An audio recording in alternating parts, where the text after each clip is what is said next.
Hi, and welcome to the Changing Perspectives podcast, the show where we discuss a variety of topics, including grief, parenting, pop culture, and relationships. Join us and explore a number of changing perspectives. We're your hosts, Jenny and Josh Brennan. Well, good morning, Jenny. Good morning. Did you just get way louder? I don't think so. Oh, okay. I don't think I turned anything up. Well, welcome to episode 70, everyone, and welcome to the live audience that is listening and watching on the Facebook and Instagram. If you haven't had the chance to, if you're a podcast only listener after the fact, if you haven't had a chance to join us for the live streams, this is our third one, and we advertised it a couple days ago just so you would know when we would go live, so you maybe can plan your morning around it. Hope everybody is enjoying the live streams. And I will say, Jenny, exciting stuff. If you are a live stream watcher, you're going to get some extra content today. During the podcast break, where we do a break in the recording, we will do a little bit of extra content. I have a special activity for you during that time, Jenny. Oh. So if you're listening to this after the fact and you didn't get a chance to watch it live, maybe be on the lookout for the next live stream and you will get some extra content. Okay. Awesome. So you had your newsletter contest ended. I did. And you had a winner. I did. Yeah. But it's on the other phone. So That's fine. Oh no, it is on So I'm still trying to might figure have out. been on Instagram. We might be broadcasting live on my personal Instagram. Oh, Maybe. that's fun. Maybe. I guess I could find my personal one, but I think it's personal. We could switch it. Maybe. Mm-hmm. So you had a newsletter contest winner, and that person gets to select a local vendor of their choice to receive a $20 gift card. Local to them. Local not to them. us. Local to Yes. them. So Yeah. wherever they are in the world. But everyone else, if you didn't get a chance to participate in that contest, I'm sure there will be some additional contests down the road that you can participate in. But if you haven't done so already, please sign up for Jenny's newsletter. It's exciting stuff. Your next installment's coming soon. Is it your first installment? Yeah. It's your first installment. Tomorrow or So- today. yeah. It's ready. I can't decide when to send it out. By the time this drops, the newsletter will be out. Correct. Yes. But it's not too late to sign up. So you can just Yeah. go to jennybrennan.com, JENNI, Brennan.com, and sign up. Yes, sign up for the newsletter. Another little bit of housekeeping. I just wanted to take an opportunity and recognize and shout out a charity that I am participating in right now. I am about to, actually today, as of this recording, the virtual Falmouth Road Race here in Falmouth, Massachusetts. Well, not really Falmouth, kind of all over the world, is launching. You have basically 2 weeks to run your 7 miles. This is the second time I've run the Falmouth. I ran the first one about 5 years ago. So I've been training and running a lot, and now the Falmouth has begun, but I'm running for a great charity called Road to Responsibility. And I wanted to invite everyone to take a look at their website. They're local to New England, but of course they could use support from all over. roadtoresponsibility.org. Their mission is to provide the means, opportunity, and support necessary to allow citizens with disabilities to take their place as productive members of the community. Their services include day services, residential services, and social services. So I am running the virtual Falmouth Road Race on behalf of the Road to Responsibility team, and all proceeds, we're trying to raise some funds to support that great cause. And if you're interested to support my race, you can head over to Dizzy Bird Studios on Facebook. That's facebook.com/Dizzy Bird Studios, and you can check out the link to support me in the virtual Falmouth Road Race. There's still time to donate. The what? I'm struggling over the word virtual. No, you're struggling over Road race. So that's like railroad. Railroad, You have a yeah. hard time saying railroad. Maybe you I also missed- have a hard time saying road race. Maybe I missed an opportunity Road to race. go to speech therapy when I was little. Maybe. Maybe. Nothing wrong with that. But anyway, so if you're interested to support me in that, head over to Dizzy Bird Studios on Facebook, and you can click on the link to donate. Cool. Yeah. How I are you doing really- over there? I really don't have any idea where this Instagram live is broadcasting. Huh. So all I can think is that maybe it is my personal one. Well, we can end it No, we can keep it, and then I think I can like download it and share it Okay. later. So, During the break, we can end your personal one and start a new one for changing perspectives. we could try that. Yeah. Yeah. Okay. All right. Excellent. Could be user error. Well, I've talked a lot. Do you have anything to say? Any housekeeping items for the I changing know that perspectives? is enough housekeeping I know, items. there's a lot. That's a lot. Okay. Well, what are we talking about today, Jenny? I don't know. You don't know. You're the content person. I am. Video games. Video games. Right. So I feel like this originally started as like we should do another parenting You episode. yelled at me at the last episode because I was talking. I brought up That's video right. games, That's where it and came you from. said, "Stop talking." That's right. You said something the last episode that reminded me of. Oh, right. I'm supposed to be reading the comments. That's okay. You But I talk can't to read it. the Yeah, I yeah. can't read the Instagram comments. That was supposed to. You said something that reminded me of a continuing education course I took maybe a year and a half ago about addiction in massive online role playing games, specifically Don't that hurt yourself. MMO RPG role play games. Mhm. Yes. And it was really fascinating, really kind of dense. Like to go through that training would be a lot for a podcast episode, but I think it was worth having a discussion around. And so that's what we're talking about. As I was sort of going through this week and it was kind of at the back of my brain, I also realized that this is also somewhat relevant for some couples. Because this comes up in some sessions Right. sometimes with me and some of my clients is, I was you know, actually going to ask you about it. is that a question? I have no idea what you've prepped No, for that's fine. questions. I'm But glad you brought it it comes up up now, as but- an issue, a potential issue. So I think we can also talk about it within the context of relationships. That's Awesome. Well, yeah, I think it's this could be a parenting episode, pop culture episode, and a little bit of relationship as Mhm. well. Mhm. So I wanted to start off with the differences in gaming versus from yesterday, like in the past when we were kids, to today. Let's talk a little bit about the history. What did you play when you were a kid? Did you game? Were you a gamer as a child? Did you play video games? Were gamers a thing when we were children? I don't know. Yeah, I'm sure. But that wasn't a Did term. you see The Wizard, that movie? No. If you say to Jenny, Fred did you Savage? see, and Fred then fill in the Savage? blank of a movie, was a 90% gamer. of the time the answer is going to be no.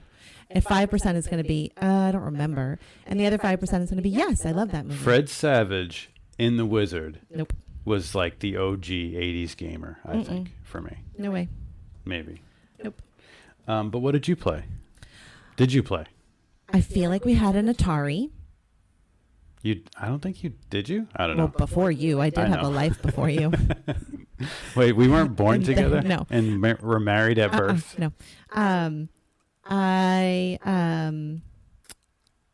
Atari? Yeah. I don't remember any games on Atari, but that had like a joystick, right? I'm picturing it. Yeah, And then yeah, it did.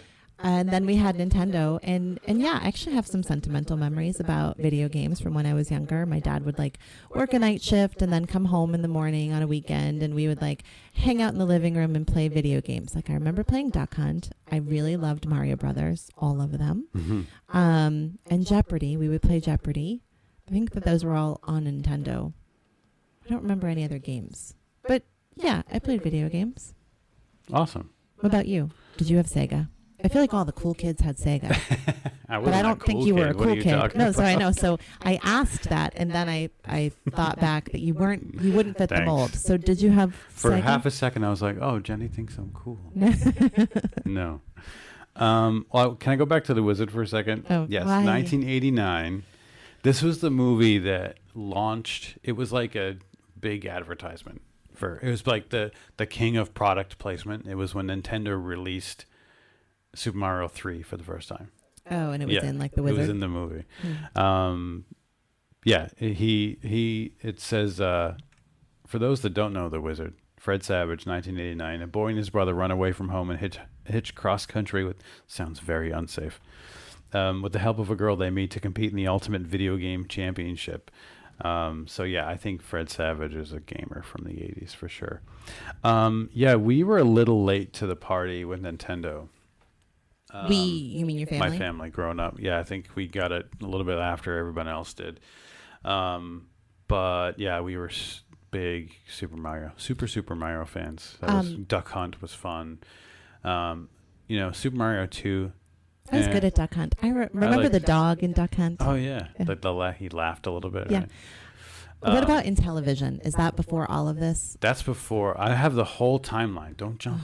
Don't jump it. I have a timeline. I did some prep. Nobody cares about the history. Everybody cares about the history of video games. I have something. Yes, the people very that listen to interesting. podcasts about the history of toilet paper probably also care about the history. Do you know that Stuff You Should Know just released short stuff on the @ symbol? Oh my God. I'm gonna a little bit later today. I'll tell you all about the @ symbol. I don't want to know. I don't want to know. Okay, I'm busy. A little bit later on today. I'm busy. And on my run this morning, I learned about wasps. Fascinating. We're also not getting wasps. Oh no, we're not getting wasps. They're a little dangerous. Anyway, Intellivision, yes, was before, but for Nintendo, huge Super Mario fans. Love Super Mario 3. That was fun. But yes, we became, I can't remember if it was, I have to look at the timeline, but we had the N64 at some point, because we had GoldenEye. There's a bunch of guys my age going, like, jumping up and down going, yes, listening to this right now. James Bond GoldenEye. It was kind of like one of the first, not the first, I guess, one of the best first person shooters. It was a lot like Call of Duty or Medal of Honor or something like that. But that's what it was. It was great.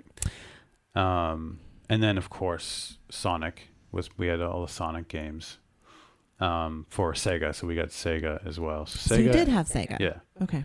We had Sega. We never had Sega. N64 and then the Nintendo, the regular NES system. Did you ever have a Game Boy? I didn't. I think my brother did. What's funny is I think my dad bought a Game Boy. It's not funny. Like himself. Well, we're going to get into this content. Yeah. Also, as I got older, I was really into, was it Medal of Honor? Yes. We're going to get there. So I got into those first-person, like, shooter we war had like games. From basically junior high until post-college, I didn't really touch a video game, I don't think, unless I was at an arcade or something. But then you and I became kind of gamers. Yeah, we did. Like after college, I was think. it when we moved to Colorado? Right before and right then after. Maybe we got like a PlayStation or something, and then we would play Grand Theft Auto. Yes. Together. Yeah. And maybe Call of Duty or Medal of Honor or something like that. And then, what's that? Sly Cooper. Oh my God, that might be my favorite video game ever. That was great. Raccoon. It was PlayStation 2. Maybe this is why I like raccoons so much. Maybe. Yeah.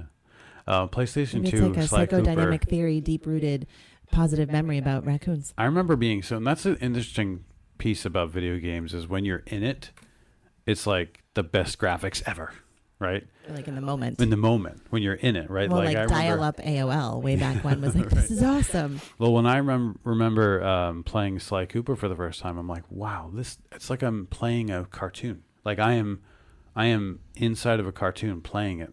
They don't look like video game characters. Did Jacob say the other day that there's a Sly Cooper like reboot or something on another? I think he might have said that. Yeah, we'll have to take a look. All right, so I feel like this is very non-directional right now. Where are we going with this topic? That's okay. That was the point. I have a note. Our favorite as a kid. That's what we're talking. Okay, all right. But there's so many when we were kids, Jenny. There were so many multiplayer games for one console. Right? Like you have your one console and you could have friends over and you could play 2-player Mario or 3-player, whatever. Like you could play multiplayer on one system. One console. And it was game. Mike says not Intellivision, ColecoVision. ColecoVision? Oh, I've never heard of that. That's super fancy. Ooh, that's like next level. Yeah, we weren't cool. Which Mike is that? Mike Pearson. Oh, okay. I think Mike was way cooler than we were. Mike is still way cooler than we are. Yeah, that's very true. But game cartridges, right? Like you had game cartridges and you had to blow on them for the Nintendo, and they were now it's discs. Now it's actually something completely different, downloads. But we'll talk about that in a little bit. But what do you think the first video game was? I don't care. I love you. Really? That's not how podcasts work. I asked you a question. Our topic. Our topic is not the history of video games. Well, that's how we started. Did you do content or did I do content? Pac-Man. I'm going to go with Pac-Man. You think Pac-Man is the first video game? I'm going to guess that's wrong. So now I want to go with Tetris. I'm gonna like the first like popularly recognized first video game, quote unquote first video game. Mario Brothers. Is anybody on the Facebook feed answering? Because I bet someone knows. No. Pong. I don't even know what that is. Pong. It's like the Is that the tennis game. stupid ball that goes back and forth? Goes back and forth. It was released in 1972. It was kind of the birth of. It's like Minesweeper. I don't. Yeah. It's boring. It was kind of the birth of arcade games, which led to people wanting at-home versions. But Pong would was pinball machines be before that? Yes. Yeah, right? but that's not really video games. I know, but but yeah. was that like a precursor? Okay. I guess it would be to arcade games, but there was some stuff in the 50s that were like the first computer-based game. There's like they looked at it and it wasn't accessible to anybody. It was like scientists and labs that would be able to like create these basically electronic versions of board games like tic-tac-toe or something like that. But the real true first computer game or arcade game, video game was Pong. So in terms of tying it back to our topic, because it seems like you have a different topic in mind here. We're going to go back to the You topic. want to do like a stuff you should know about video games, which is cool. I just didn't know that's what we were doing. All of that, like that sort of basic core history, there was probably not a real lot of concern about addiction or it sort of becoming a central part of people's lives because it wasn't really accessible. Right. Like it wasn't so easy to have it in your home. And then when it was in your home, it was one disc, one game, you beat the levels, the game is over, right? Yeah, There's not like this, you have to buy more and more and more. I think as we sort of probably moved through high school, so maybe the 90s, maybe late 80s, there started to be like cheat codes and stuff like that. So people could buy books or download stuff for cheat codes. So that sort of expanded. But now, like the world of video gaming is very different. Very right? different. Like the actual video games themselves. Right. So when we're talking about sort of like when people are researching, is it addictive? Does it sort of send off the same sort of chemical reactions in your brain as like heroin? And the answer is yes for a lot of these like MMORPG games. Yes, because it's vastly different than like sitting down at a bar in the 90s and playing Pac-Man. Yeah. You know, putting your quarters in and playing Pac-Man. Not that it wasn't a problem for some people, because I'm sure anything is, but very different than where we are today. Very different. Right. I don't know where I was going with that, but just... No, and I think with the increase in accessibility comes a whole new slew of potential issues. And period, regardless of what the topic is. We, again, and Jenny, yes, we are going to take this episode to that area of discussing addiction and potential is downfalls. It a problem? Is it a problem? And I have some articles to share, and I'm a couple of good articles from Psychology Today that I really like that I'm going to share. But do you know what the first commercial probably no home video game what would you guess is the first commercial home video game console? Like that people would have in their home? They would buy and put them in their homes. Yeah. Well, I would have guessed Atari earlier than that. So then I would have guessed Intellivision, which I really had never heard about until we watched The Americans. And the little boy broke into someone's house. Actually, so I guess I have to take that back, right? Because on that show, hopefully it's no spoilers because it's like 5 years old. Yeah, it's like season 1 though. Yeah, the boy who's probably 8 or 9 in that season breaks into the neighbor's home because they have Intellivision and he wants to play, and then he kind of gets addicted to it. So there I guess it is. Video games beget violence, right? We didn't violently break. It wasn't a home invasion. He broke breaking in. and entering, right? So begets maybe breaking the law. Yeah. He's a child. Crime. Video games equal crime. I don't think so. I disagree. I'm kidding. I'm being very facetious. I know.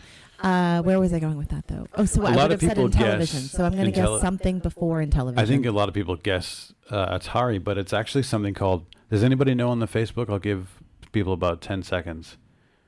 Does anybody know? Anybody answering? No, I will tell you. I'm monitoring the feeds. It's the Magnavox Odyssey. That's not a thing. Yeah, it's the first commercial home video game console in 1972. I guess it didn't really take off because nobody really knows. Did you like hook it up to your TV with like the rabbit ears and like the channel selector thing? That was me changing what was that? channels. Yes, I guess you would. Yeah, same with Atari, like a video, like a VCR or something. But I have a timeline for video game systems, and I thought it'd be interesting to share. I'm ready for a nap. You ready for a nap? Mhm. People are excited about Everyone's this excited about this. this content. Okay. Yes. All right, go. This is an exciting topic for people. Who And they like want to know the bees. history. Okay, go So the Magnavox Odyssey, along with Pong, and what did Mike say a little while ago? ColecoVision? Oh, there's something Coleco Telstar. Maybe that's the same thing. Well, probably. ColecoVision, so Coleco Telstar. 1972, and then you have Atari and Intellivision in 1976, and lo and behold, the Did we say Color Vision? We do have a guess about Color Vision. no, I don't see that. I don't see that on the list here. So Nintendo started in 1983, and then Atari released another updated game console, and then you had Sega Genesis in 1987, Sega. Super Nintendo in 1987, between 1987 and 2000, and then 1993 to 2006, Sega Saturn. I remember that. And then PlayStation, the PlayStation OG launched, and of course N64, Nintendo 64. And then you had the Dreamcast in 1998. PlayStation 2 came out.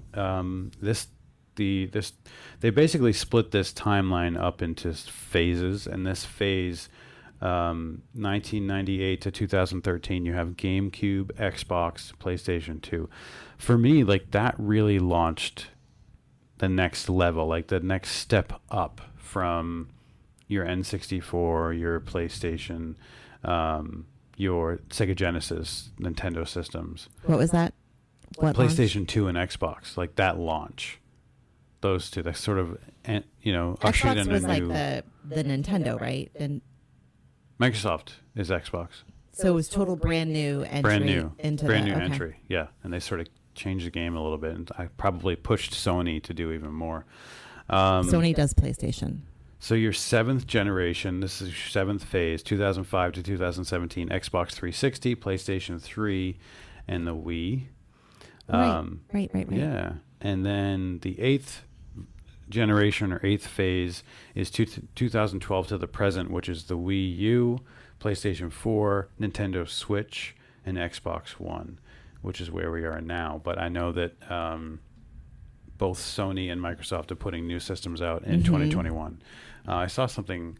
I think it's before that because don't think a so. teenager was asking us Well, for I think the for teenager Christmas got. or- I think the teenager got his information incorrectly. I think it's later in It's probably 2021. quite true. Yeah, I don't think they're quite ready for that to launch. But that's the timeline of video game systems, and That there's is all fascinating. kinds of. It's fascinating. And then television came out in 1979, and I played in television at my grandmother's house. Your grandmother had video games in Yes. her house? Yes, Why? I'm sure. You were the oldest grandchild, so it wasn't for other yeah, grandchildren. it must so have been. I don't know. I have to ask my dad That's interesting. who purchased it. I mean, it came out in 1979. That's when I was born. So, Yep. my dad was early 20s, so maybe it that's was for him. I don't know. But I'll have to ask. But that's the timeline. And do you know what's interesting about the history of Atari Nothing. and why it's connected to Chuck E. Cheese? No. You don't know this? Why would I know this? I thought this was common knowledge. No. I'm just kidding. I know Oh. it's not common knowledge. So the creator of Atari, Nolan Bushnell, also founded Chuck E. Cheese. Did you listen to a podcast on the history of Chuck E. Cheese? No, there was a podcast a while ago that did like a interview with Nolan Bushnell. Oh, I think you told me about it. That's but right. in my research for today's, when I was Gotcha. looking up the history of video game systems, I was reminded about Nolan and. Now I the want fact- pizza. Now you want pizza. Not that Chuck E. Cheese pizza was good, but So that's the history. okay. Right, the history. But today, So that sort of mirrors sort of the history of electronics in general, right? Like cell Yeah. phones. Like I think if we put sort of a timeline of telephone communication up side by side with this timeline, Mhm. it probably would pretty much mirror it in terms of advances and sort of jumps. Right. Yeah, I think that's accurate. But today, Jenny, the Yes, online Josh? element is huge. Right? Like it's the next level. It's not like you get a console and you're You have in your a home, couple you friends plug it in, over. good to go. Mhm. Right. Yeah, friends on over. Now, you can't start playing a game until it's downloaded. Even if you have a disc, you put it in and you can't start playing until it's downloaded. You have to be connected to the internet. And Xbox and both PlayStation have like online requirements, like Xbox has Xbox Live. And you have all these different online components that are required to play and to really enjoy the game. You know, you talked about cheat codes, right? When we were growing up, and you could get cheat codes out of magazines or comic books or something. But now you get all these upgrades and packs and all kinds of extras. And it really speaks to the genius of video game marketing now. And these companies that are putting these products out that require you to be connected online and to get all these downloads. And well, that speaks to sort of where like the brain stuff comes in, right? Because that is where sort of the addictiveness comes in. This sort of massive multiplayer online setting. Yes. So you're constantly able to sort of play with and against random strangers from everywhere, and you can talk to them and connect to them if you want to, or if you don't want to. Like last night I played with you guys and suddenly you heard someone in your ear hole. I shot someone and he called me a bad name and I was like, who is this person? And you and Jacob were like, oh, just, he can't hear us, just take your headphones off. It's all good. That was a little creepy. That's something I want to talk about. And not the podcast necessarily, but in general. But so you've got this access to like a never ending source of people to sort of play with and against and to be challenged by. And so there's no real like end, right? Like there's no like end of the game, and these games release updates all the time, right? Like here's a new map. So just when you're getting bored of the game, here's a new map to go to, or here's a new, I don't know, hardware or guns or cars or whatever it is that you're playing. Or if you're playing like Madden, right? The boys like, well, I guess not lately, but they were playing Madden for a while. New player stats, trades, I don't really know, but it felt like stuff was always changing with that. Yeah. So it's it is. It's never evergreen. It's always changing. Right. And I have nothing illustrates that point better. There's a phone affecting. There you go. Nothing illustrates that point better than Grand Theft Auto 5. I'm going to talk about that in just a second. But as we talked about in a previous, you gotta move that phone away from the mics there. I'm getting in trouble. Sorry. And we talked about in a previous episode, the boys bought me my own Xbox for Father's Day this year. So they both have their own Xbox, and now we have a third Xbox in the house. And that speaks to the fact that now the definition of multiplayer is multi-console. Right. You can't have, it's really difficult. There's not that we actually, when we first started getting the boys, into Xbox, I think we had Xbox 360 or whatever.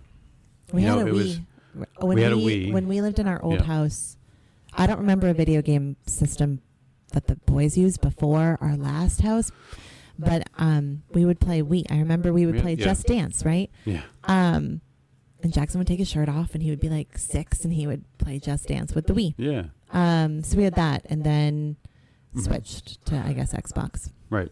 Well, and the other element of that history with the boys, like when they started to get older, we introduced Xbox, and it became more and more difficult to choose games that had multiplayers that all of us could play beyond just the two. Like I remember being in a GameStop, being like looking at all the backs of the cartridge, like trying to figure out what game we could play for them. And now that's obviously not an issue because we all have our own consoles.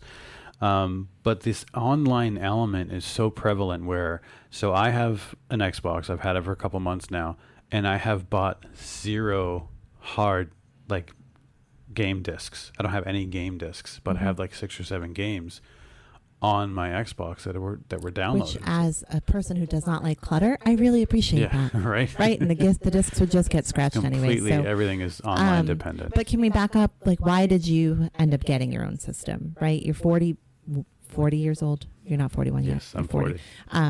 You're 40 years old, and you have, for Father's Day, the boys bought you your own Xbox One S, right? A refurbished one. So we weren't like super fancy because it was becoming an issue. You couldn't really play easily Yeah. with them. So the boys have their own rooms, separate sides of the houses. They've got their own systems. And now you get to play with them. And I guess now I get to play Yeah. with them as well Yeah.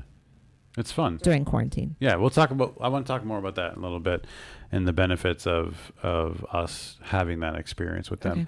But just to illustrate your point, I want to talk about Grand Theft Auto 5. Okay. Grand Theft Auto 5 was You initially... said this was like a big change, right? Yeah. Okay. Grand Theft Auto 5 was initially released in 2013.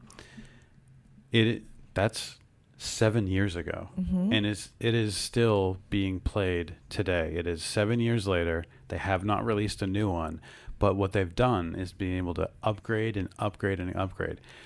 They have now become the second best selling video game of all time, with over 135 million copies shipped, obviously, or downloaded. And it's one of the most financially successful entertainment products of all time. $6 billion worldwide in that one game. Whoa. It's mind-boggling to me. What's $6 billion But what's worldwide. the number one? I don't know. I didn't look that up. Ooh, But bad research. sorry. But I wanted to illustrate the fact that this is the reality of the current gaming situation. A game that released in 2013. In fact, they've won a ton of awards. And last year, if you remember, they released like a new section of San Andreas that you could go to, like the casino or whatever. Like that game upgrade won an award for like best game upgrade for that year or something. So they've been able to be, I mean, why So I release get it, a new why one? it changes, why Why? that changed things, Mhm. right? But like $6 rather than billion. recreating the wheel and creating a brand new game, just sort of keeping that foundation and adding and expanding. Right. Okay, Interesting. that's interesting. Yeah. It's working It absolutely for is them in working. terms of making money. And they've been like teasing Grand Theft Auto 6 for years now. And I think once it comes out, they'll do just even better. So, all right, we are going to take a break. When we Okay. come back, we're going to talk about video game addiction. We're going to share some information from some Psychology Today articles. Is it bad? Is it good? What are the benefits? What are the scary outcomes? We'll talk about it. Okay, cool. So we will be right back. Okay.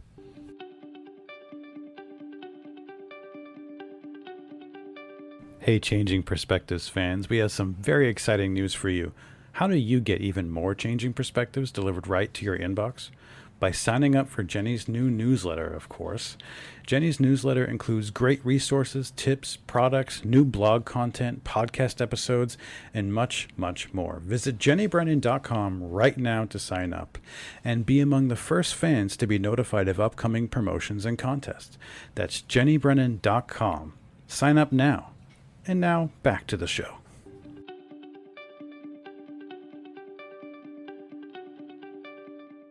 All right, welcome back from the break, everybody. We hope you, if you are listening to or watching the live stream, we hope you enjoyed the extra content you got during the break. For those that have not yet taken part in those, please join us next time, and you can get some extra content.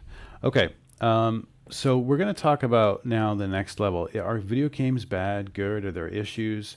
What is your raw like feeling as a parent, as a mental health professional? What is your first like initial instinct about this?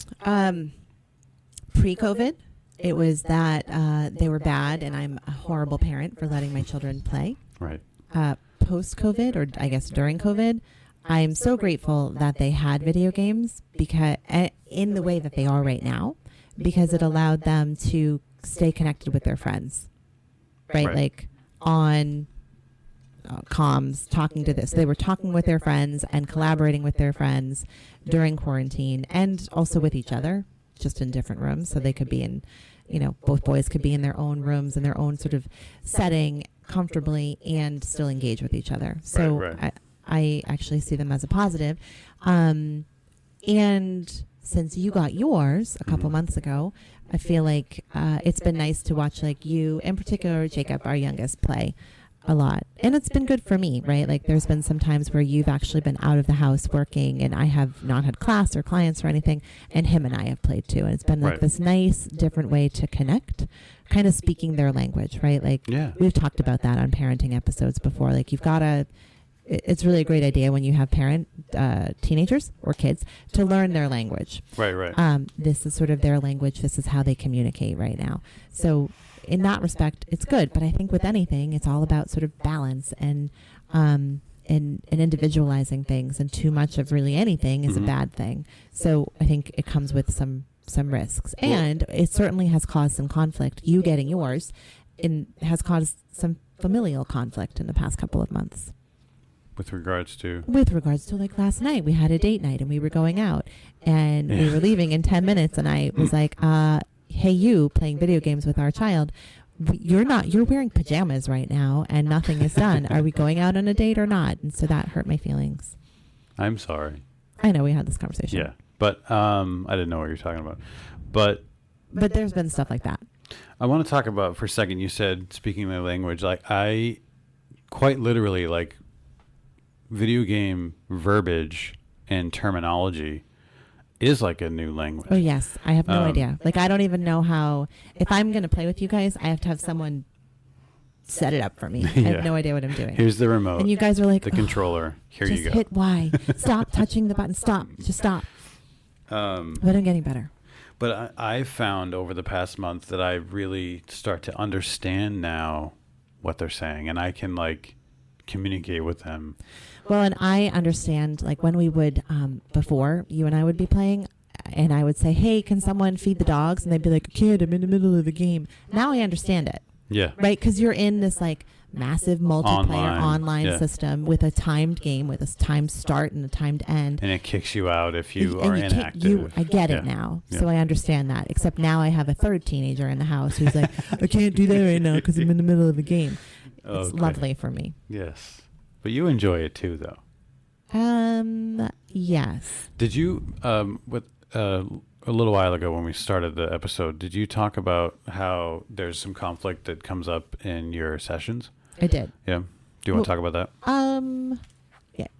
Just that it can also be a potential source of conflict even when you don't have children, right? Like if you're two partners living together and one partner is playing video games and the other partner doesn't like it, doesn't want to, or doesn't want to as much, it can be a source of conflict, right? Because it is really easy to get addicted to it.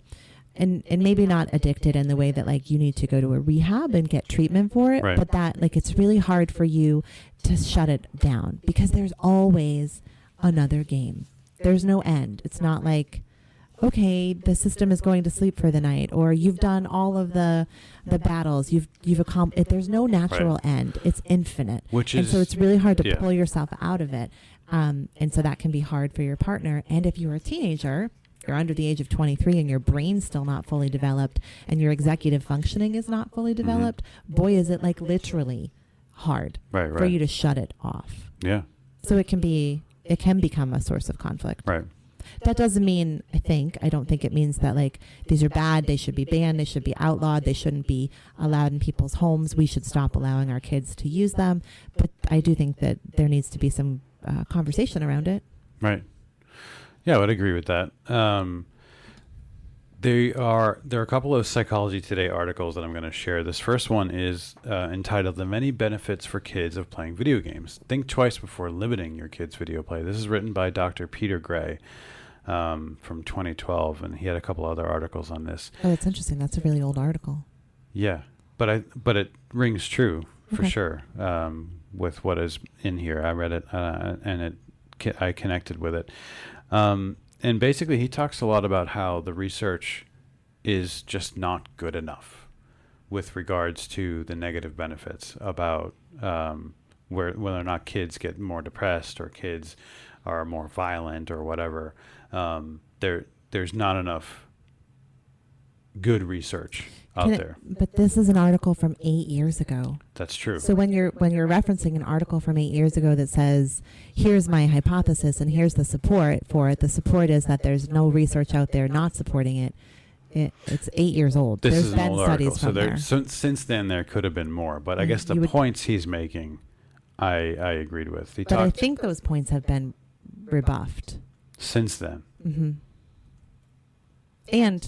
And the gameplay then wasn't what it is right now. That's true. Right? Like according to That's your true. timeline, was it 2013 that like GTA 5 came out? And Yes. this was 2012, so likely based on research prior to 2012. Right. So Yeah. go back and find another source. back and find another Student. source. Yes, don't put that in your paper. Right. All right. You need to that was take my the college professor professor. hat off. That's a really, yeah. He goes on to talk about computers are the most important tools of society. Why would we limit kids' opportunities to play with them? And it's really talks about the fact that This was also written at a time before like all of the kids had cell phones and computers in their hand 24/7. right. So I think that, but the points I still agree with. Like the frequency and the accessibility is different, but the points. So he goes on to say, why would you limit kids' computer time? If you limit kids' computer time, it would be like a hunter-gatherer adults limiting their kids' bow and arrow time, because it's the tools of the modern society.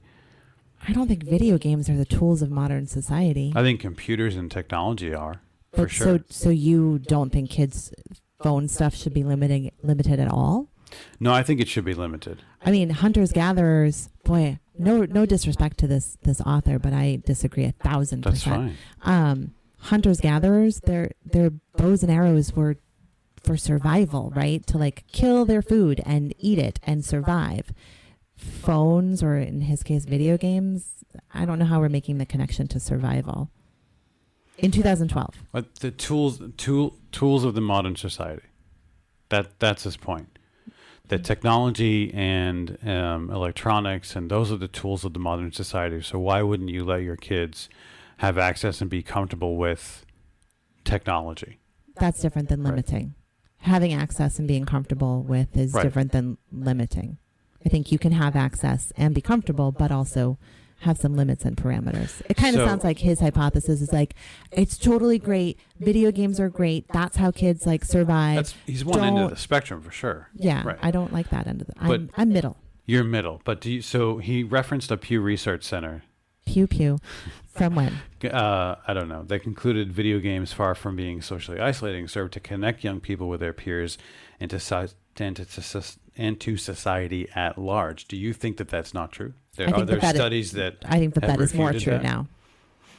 You say it again. Sorry. I think that is more true now, that it connects it connects kids to their peers more now than before. Right. Because certainly now in 2020, they're literally like on comms with each other, or they're FaceTiming each other, so they are connecting and actively playing games with each other when the world is shut down and they're, it's the middle of March and they can't see their friends face to face, but they could still play video games with them every day. Right, exactly. Well, I think that the points of, a lot of people say that video games are socially isolating when we know they that were, right? They like were. The older ones, right. Where it was just you in a room by yourself, maybe with someone next to you. But now they're kind of the opposite of that.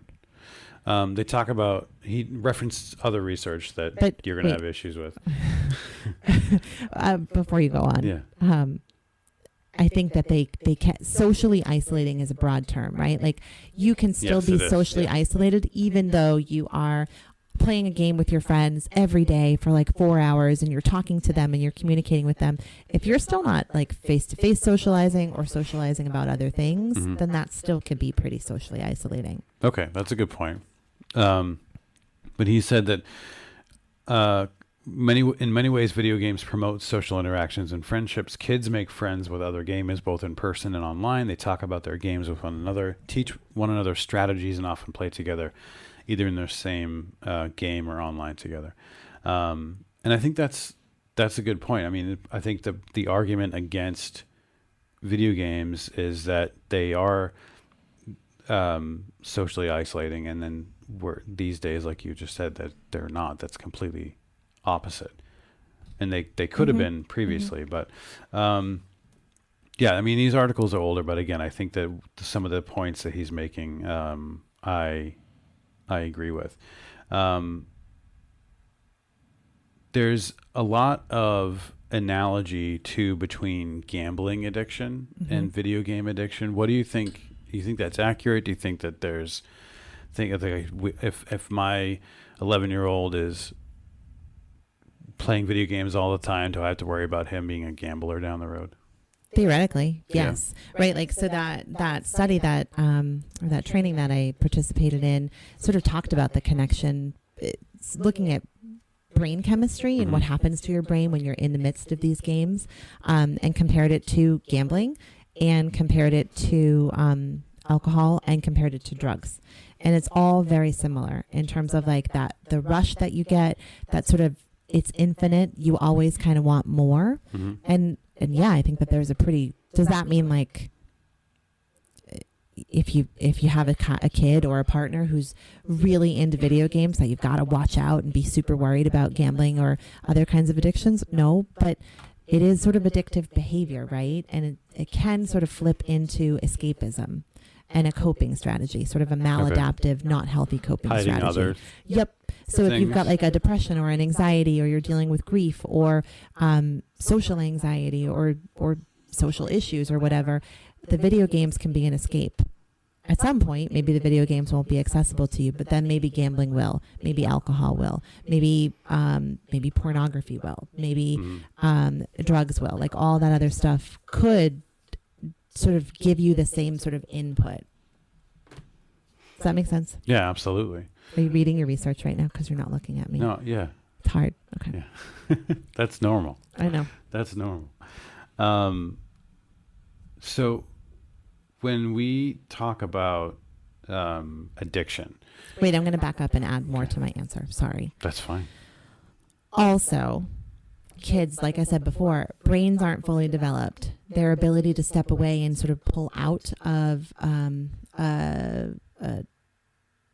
activating situation is really difficult. So I think it's our job as parents to help them navigate that discomfort so that when they are older adults, when they're in that sort of quarter life crisis. I was talking with one of my clients yesterday about quarter life crisis, which happens for a lot of people. They go through elementary school, middle school, high school, and then they do some sort of trade school or high school or college or job training. And then somewhere around like 23 to 26, right after the brain becomes fully developed, they're like, crap, what is my life? Like, how do I be an adult? Right. Because we never really prepared them to be an adult. Like, how do I pay my bills? How do I do taxes? How do I buy a house? How do I save money? How do I actually work at a job I don't like? Right. What do I do now that this job I thought I wanted is not, that I decided to pursue at 16, is not what I want to do? Like, all of that is really hard. If the people around them haven't helped them develop some tools for coping, then they're going to turn to things like video games, drugs, alcohol, all that stuff, because it makes you feel good, right? Like it gives you that rush, that adrenaline rush, that like chemical reaction in your brain. It feels good and you want more of it. Right. And it is okay to a point, right? Like we want to live our lives and be able to have that rush and have fun, but we don't want it to sort of flip into becoming an addiction and something that your life centers around. Right. No, of course, and that's a good point, and I think that it's something to be on the lookout for. But do you think that there's lots of kids? Like, what is your assumption? Are there lots of kids in the world actually like clinically addicted to video games? Yeah, Really? I think so. I don't know if I agree. Okay, why? Because I feel like comparing it to gambling, right? Gambling is there much skill in gambling, right? I mean, I guess there could be, but Yeah. but it's, I mean, if you think about like being at the slot machine and just pulling the lever over and over again, hoping that there's no skill there, right? And you just sit there and you don't pay attention to anything else in the world and you can't stop. Whereas video games take skill. That's interesting. I wonder if there's a difference between gambling addiction with, what do you call those? I really should start eating before these. I didn't eat either. Slots versus like table gambling, Yes. where there is some Yeah. skill. So I guess I would guess, my hypothesis would be that there's more likelihood for addiction at those more skill-based ones, like blackjack, poker. There's more likely. That's what I would think. Really? Mm-hmm. I would think the opposite. Well, we have to do some We research. have to do some We research have to find out. the, Because I would think like that, like there's this, like I could get better. I could outsmart the system. I can sort of work the system. But is that when does it become like a bad thing, because I look at that and be like, whoa, that's a good thing. Like the rewards aren't random in video games, whereas you're pulling a lever, it's random, right? I think when does it become a bad thing? When it starts to impact other areas of your life, right? Like when your work starts to suffer, your relationships start to suffer, your physical health starts to suffer. You're not paying your bills, all that stuff. Like when it starts to sort of take over, that's when it becomes an issue. Right. So, but to your question, do I think that there are lots of kids that are addicted? Yeah, I do. I think that there are lots of kids that, unless they don't have parents who are saying like, no, seriously, shut it off, they would do that 24 hours a day. You think so? I hear a teenager because I hear coffee. I hear espresso brewing right now. We should bring him in and ask him. I think our kids do a nice job of pulling away. I disagree. Let's talk about it if you want to. But sure. Like I will, like for instance, Jacob has a nice balance of, like, I know he needs to be more active for sure, like the rest of the quarantine world. But like I think he has a nice balance of video games, watching TV, and being creative and drawing on his computer. That's like true. I really do think, like, I walked by That's his room. true. I invited him to play last night. He kind of was hesitant about it, and I was like, "If you don't want to, that's fine." He's like, "Oh, maybe I will in a little bit." But he was watching TV.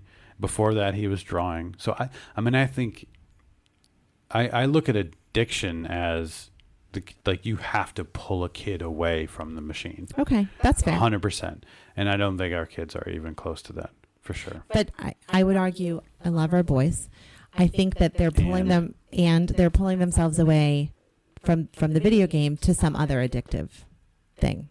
Okay. Other sort of addictive, socially isolating thing, like television, watching. The drawing is great, but it's still sort of like in your room by yourself, right? They're not pulling themselves away to like go write a letter to a friend.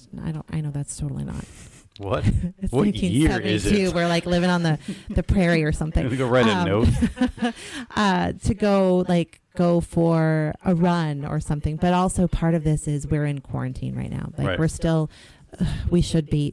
today should actually be their first weekend football practice. Oh yeah. This should have been it. This should have started last night, and then today they would have had practice, and then Monday, and then would have started daily stuff. I just realized I haven't been on the Facebook video in a little bit, so I apologize. Sorry. I'm doing a bad job monitoring. That's okay. So the structure, like that, the structure that should be, there's no structure. There's zero structure in their Right. life right now. Right. No, that makes sense. that's by, like, we don't have a bedtime for them right now. Like that we're letting them self-regulate, which we're going to have to pull back on because there will be school of some sort. I think that self-regulation in this setting has been good for them. I agree. I really do. Yeah, I don't think it's a bad thing. Like you go to bed when you want to, you wake up when you want to. Yeah. It's not going to work in the real world. Mhm. So it's interesting. It sort of speaks to like how backwards the sort of education system is, and that like starting at 6 a.m. for high school kids is not what their Right. bodies are sort of programmed to do. Right. Naturally. So many high school kids that I know, their bodies during this, like they've just sort of gravitated towards staying up later, sleeping in later.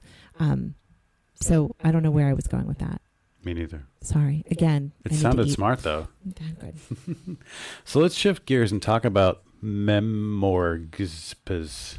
Are you supposed to say it together? Nope, I think you say MMORPGs. MMORPGs. Massive multiplayer online role-playing games. Yes. So we're talking about things like World of Warcraft, the OG. I don't even know what that is. Oh my goodness. All right. We're doing a video game episode, and you don't know what World of Warcraft is. No, is that like Dungeons and Dragons except video games? I think so. Okay. I never You don't played. I even just know what it is. You can't It make was a fun of movie that me. came out, but I know what it is, What is it? and I know it's an RPG Describe game. it. It's a fantastical online multiplayer role-playing game. Okay. Yeah, So you're we're right. talking. I guess we're talking about that, and we're talking about like Fortnite, Fortnite, and actually Call of Duty, Minecraft. Minecraft. Yes, Minecraft is back. Minecraft has been this like It's weird, sort of like GTA, I think, in a way. Like it's very popular, and then the kids are like, "Ew, no," and then Same thing with Fortnite. they make some sort of cultural, I don't know, shift or something, and like the high school kids were playing it the other day, and I was sitting in the living room so I could kind of hear what was going on. I wasn't knowingly eavesdropping, but I was.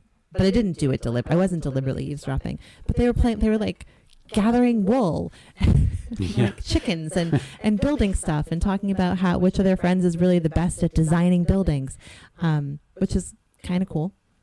So we have a couple different articles to share, sort of on both ends of the spectrum, the benefits of MMORPG games, as well as the concerns. And there's this article from CNET.com, I Will Game, Anatomy of MMO Addiction. And I think this is interesting. I mean, this author compares it to like drugs, like cocaine, crystal meth, like that connection, that level of addiction, not being able to stop, getting hooked on World of Warcraft. He talks about he's a recovering MMO addict. He quit the game 3 times before it finally took. And I find that interesting. I mean, you feel like... So he quit completely. World of Warcraft, yeah. I don't know. I mean, you think that... I just think it's... Are there some addictions that are not bad for you? I guess I want a more defined addiction. I don't know. Is it bad to have an online community that you're connected with? Like, I guess if you're not able to find a healthy balance, yes. Yeah. So you could become addicted to anything. Mm-hmm. Running. For sure. If you could, like, yes.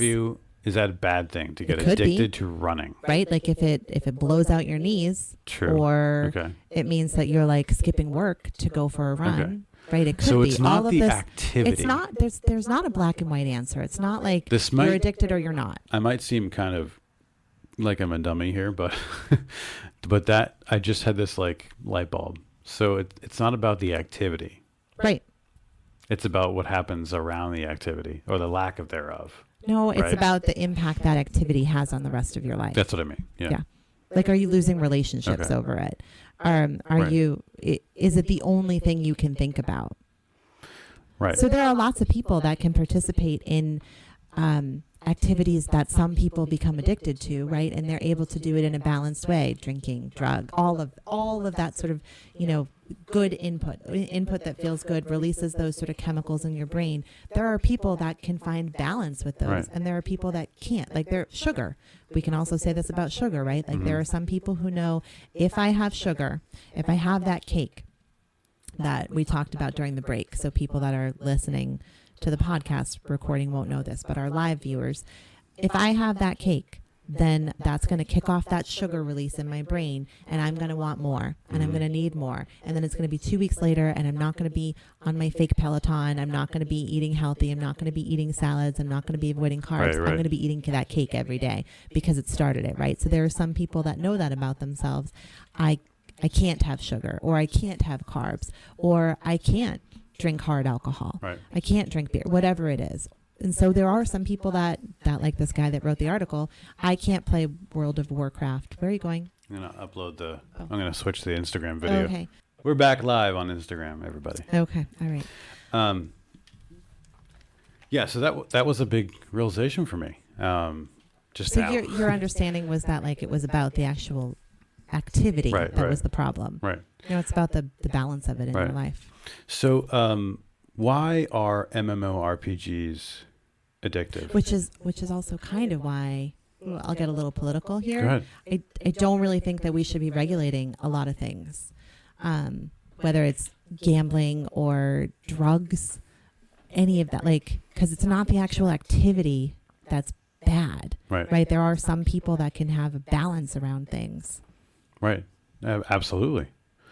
But so why are MMORPGs addictive? And this CNET article talks a little bit about that. It talks first about collecting stuff. He refers to it as mad loot. Nobody knows why, but one of the strongest draws is collecting stuff. And I have to agree, because I'm now playing Call of Duty every day. It's my favorite game right now. And I just keep collecting new gun packs and stuff. Like, I just have stuff. So that's interesting, because last night when the three, you, me, and Jacob played, I think Jacob came out to set me up.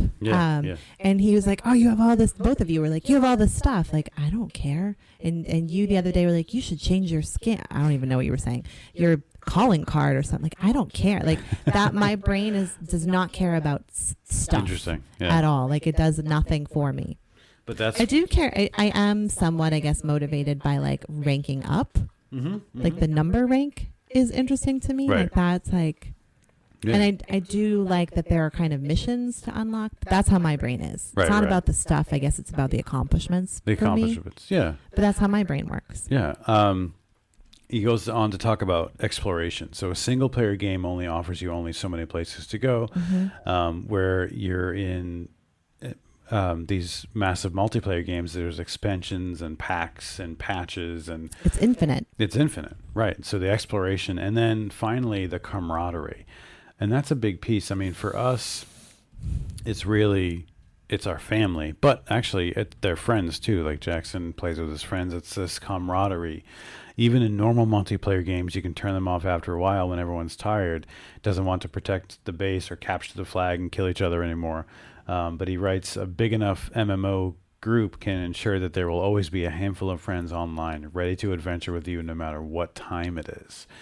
And that's an interesting, because we were playing the other day and you had asked a question like, oh, you can just log on whenever and there'll be people.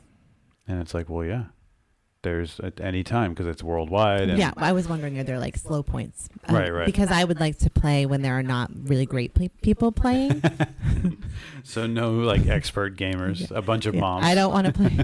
Yes. Yeah. Yes. My dream is to like, not like a huge like live stream, but I Right. think it would be cool to sort of do what the girls did in that episode of Friends, where they all secretly learned how to become like poker players. sharks. Yeah. And then played a poker game with the guys, Right. and Rachel like does the card Shuffle. shuffling Yeah, things, and I would like to someday have the three of you be like, "Oh my God, you got so good, Mom! What happened?" But also, I don't care enough to actually make Right. that happen. But that would be funny if a bunch of like moms started That's funny. playing together. Yeah. Like we took it over, kind of like the Moms took moms over and dads TikTok. have taken over TikTok. Yes. I think there will be a child revolt if the moms take over Call of Duty. I just have to say. I don't know. I'm kind of liking this idea now. Yeah, right. The article that you were mad at me about, from Dr. Gray. Not mad, I'm just just disappointed. kidding. It's Yeah. not very scholarly. I actually didn't look at the date until just then. Now you but will. Now I will. He writes a little bit more about this article about the benefits of MMORPGs. Where did that just go? That section. Because the other article talked about the negative effects and how people are so attracted to them, how they become addictive. But this article talks about the benefits. They're increasingly complex and multifaceted. They take great skill to be really good. And you become part of a group and you have this sort of camaraderie and connection that he looks at it as something that's a positive thing. I also think sort of problem solving, right? Like listening to the Yeah. boys sort of figure this out, certainly when we play as well, but sort of listening to them sort of like in their natural habitat, and especially the official teenager here, like fighting with each other, right? Like being disappointed with each other, Right. and then working that out is, I think, an important life skill. He referenced a study commissioned by IBM. He concluded that the study concluded that the leadership skills exercised within MMORPGs are essentially the same as those required to run a modern company. Yeah. It's going to be really interesting to sort of see the long-term impact of like this generation. We figured this out the other day. So Generation Z, our boys are Generation Gen Z, Z. And now then the younger ones are Alpha. Yeah. So this Gen Z, right? This, I guess, sort of end of the Gen Z generation, who are growing up with these MMORPGs, which just always makes me think of rocket-propelled grenades because of this. Yeah. It'll be interesting to see, like, how are they as workers, employees in the workforce, right? Like, do they do a better job problem solving? Do they do a better job negotiating sort of conflict with each other? Right. They probably don't do a better job having eye contact and direct communication with Right. each other, but maybe we won't need that so much in wherever this future is That's heading. true. So yeah, I think there's some good stuff there. And like some serious conversations come out of it sometimes too with each other. Yeah, absolutely. Mm-hmm. Yeah. Well, it's funny. So we always try to encourage, like, as with many younger sibling, our two boys, Jacob looks up to Jackson. Like he's a role model. He loves him. He looks up to him and wants to play with him. And we try to encourage. They naturally play together. When we left for our date night last night, they were playing together, talking together, and they naturally. But sometimes we have to encourage Jackson to join him. Like, hey, your brother wants to play with you. That's loves true playing of with any you. teenager. Like, hey, do you actually maybe want to see your family today? Yeah, right. But some of the reason why he doesn't want to is because of the things his friends talk about. Like he's having conversations like with his friends that are private, that he doesn't want his little brother to be a part of while they're playing a game.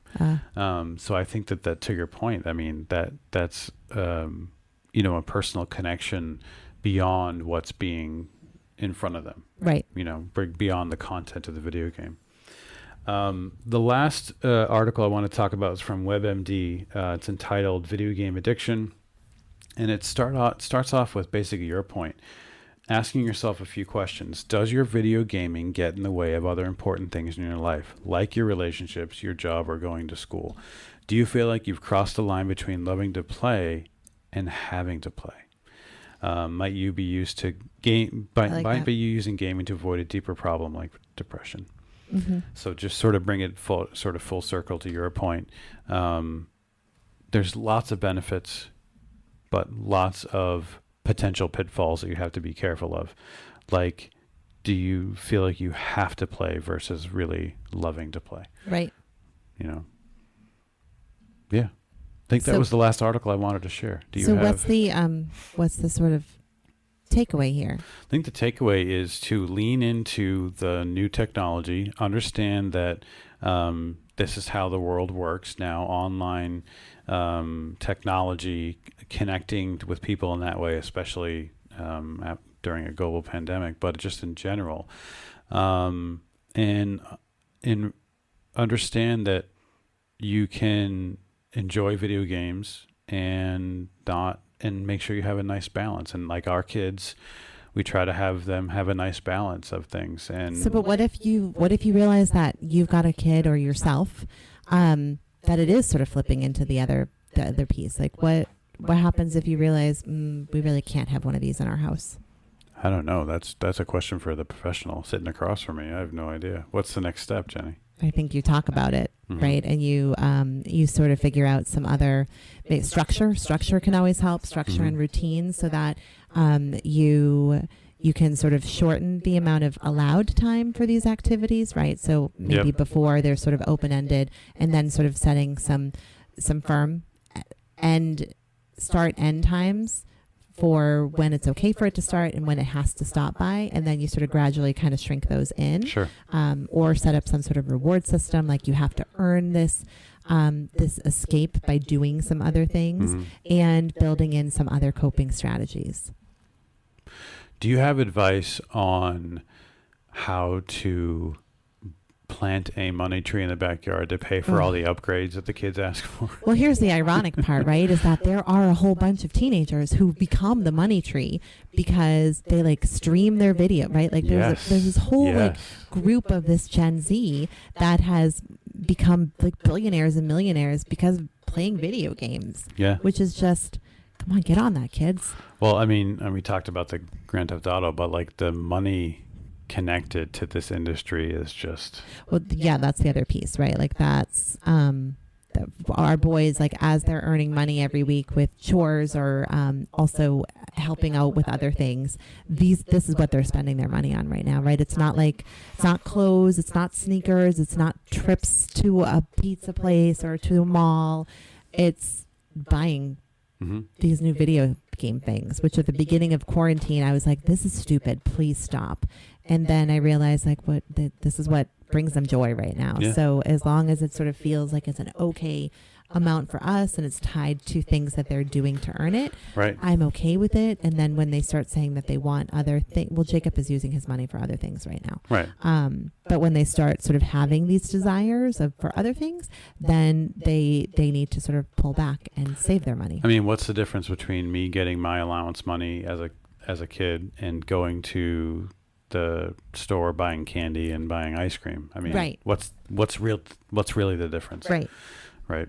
So. Or like in high school, like going to like the mall and walking around for Right. 2 hours with friends and having Buying like iced orange cappuccinos. Juliet. Yeah. I didn't drink those. I must have had Fribbles, You must have had Fribbles.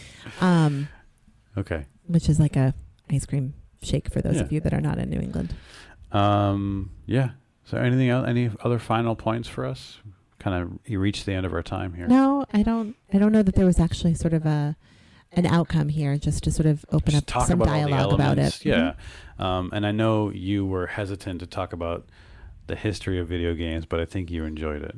That's interesting. Yeah. I guess it was interesting. I think that you and I didn't talk about what the structure of No. the podcast would be. And I think my professor brain was like, what's the outline of today's session? Yeah. And I didn't know what the outline Right. was. Right.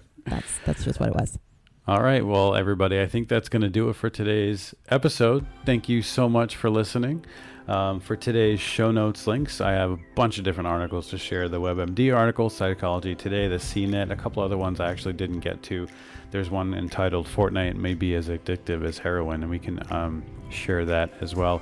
Hey, if you would like to drop a review, an iTunes review, rate and review us. We will read them, the new ones, over the air. By reviewing and rating us in iTunes, it allows more people to be able to get changing perspectives. So go ahead and do that. Let's see. You can follow us on Facebook, everybody, at Changing Perspectives Podcast, and on Instagram at Changing Perspectives Blog. You can send us an email to changingpodcast@gmail.com.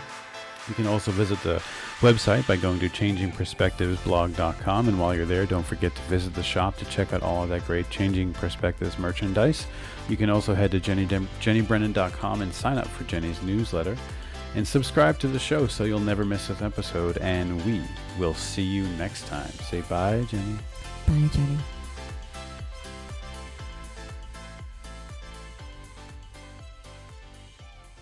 The Changing Perspectives podcast is produced, recorded, and edited by Dizzy Bird Studios. Copyright 2020. Please visit Dizzy Bird Studios on Facebook. Facebook.com/Dizzy Bird Studios.